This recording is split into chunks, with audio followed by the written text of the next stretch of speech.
গোটা পৃথিবীর হিন্দুদের, বাংলাদেশের পীড়িত হিন্দুদের পাশে থাকার।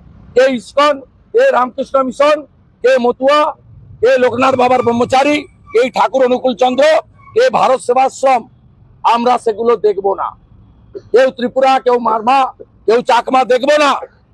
জনজাতি এবং সনাতনী তার পাশে এপারের হিন্দুরা আমরা আছি। যতজন আশ্রয় চেয়েছেন আমরা আশ্রয় দিয়েছি।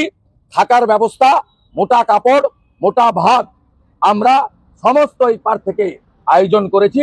শুধু প্রতিবাদ নয়, আমরা যা করার আমাদের পক্ষ থেকে মানবিক কারণে করছি। প্রত্যেকটা নিপীড়িত হিন্দু বা জনজাতি বাংলাদেশ থেকে যদি সরে আসেন, পালিয়ে আসেন, আপনাদের থাকা খাওয়া জায়গা দেব। পশ্চিমবঙ্গকে যদি নিরাপদ মনে না করেন, আপনাদের জন্য পার্শ্ববর্তী রাজ্য আসাম, উড়িষ্যা, বিহারে আমরা ব্যবস্থা করে দেব।